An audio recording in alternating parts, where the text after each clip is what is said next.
Nasunog din ang storage room ng General Services Office ng Zamboanga, Sibugay sa loob ng Kapitolyo sa bayan ng Ipil. Ayon sa Bureau of Fire Protection, tinatayang abot sa mahigit 500,000 piso ang halaga ng mga ari-ariang nasunog. Ang News Now sa report. Binalot ng makapal na usok at malakas na apoy ang storage room ng General Services Office ng probinsya ng Zamboanga, Sibugay sa Ipil Heights Capital. Pasado 1:00 ng hapon ang tunguhin ng isang miyembro ng Local Disaster Risk Reduction and Management Office or LDRRMO ang opisina ng BFP Zamboanga, Sibugay at ipinaalam sa duty guard na may tumawag umano sa kanila tungkol sa sunog sa loob ng Capitol premises. Regarding po nung incident kahapon, it was happened at Ipil Heights, Capitol premises, yung Capitol building premises. So, po siya sir, yung old na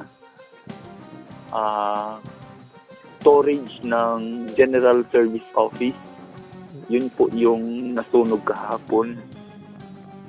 Okay. So, at around mga 1:34 po, nag-walk-in po, may nag-walk-in dito sa amin, galing ng local disaster po, kasi kalapit lang man din po namin dito yung office nila. In-inform po yung duty guard namin na in the name of FO1 Eva La Rosa na may tumawag sa kanila na may sunog daw sa may Capitol. So, upon hearing, sinek namin kasi visible smoke man din, nagpositive man talaga. So, agad-agad namin in-inform yung mga Ship B operations personnel. So, 2 fire truck po yung pumunta doon. Ayon sa initial na investigasyon ng Ipil Municipal Fire Station, ang nasabing storage room ay naglalaman ng mga papel, plastic chairs, rubbers, bed foams at iba pang combustible materials. May 2 small rooms tsaka isang malaking room. Parang 3 room siya. Okay. Tapos parang yung sa likod niya is may hallway. Okay. Yung entrance nila doon, paikot dito sa may malaki na room. May interview kami, initial interview din po na yung mga laman nun is yung mga plastic chairs, yung mga in-stock nila na plastic chairs, bed foams, yung mga rubber na gulong, saka may mga combustible materials din po. Kasi yung building mismo din po is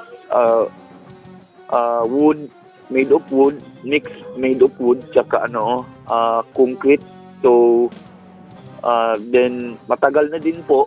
So, yun, mabilis lang din po kumalat yung apoy. Ayon pa sa Bureau of Fire Protection, wala namang naitalang nasugatan sa insidente. Wala naman din pong nasugatan o na-injured sa nangyari po. Tinatayang aabot sa humigit kumulang na 500,000 ang naging danyo sa sunog ayon sa initial estimate ng BFP. More or less, as of in-estimate namin nasa mga 500. More or less pa po yun. Kasi, 1,000. magdepende kasi po kung mag-submit sila ng affidavit na yun yung amount na nawala, saka pa yun papalitan na namin. Kasi per square meters yung din po namin yung counting dun. Patuloy naman ang sinasagawang investigasyon ng BFP upang matukoy ang pinagmula ng sunog. Regarding po sa sa pinagmulan is under investigation ba po.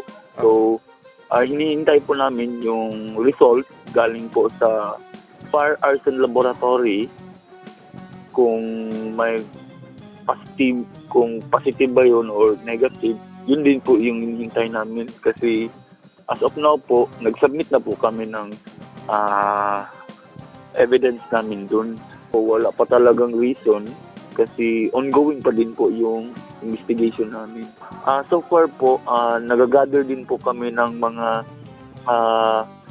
namin yung mga witness tsaka din po yung yung tinatanong din namin yung mga ano talaga yung component or ano talaga yung nasa loob talaga na bakit ganun kabilis kumalat yung apoy.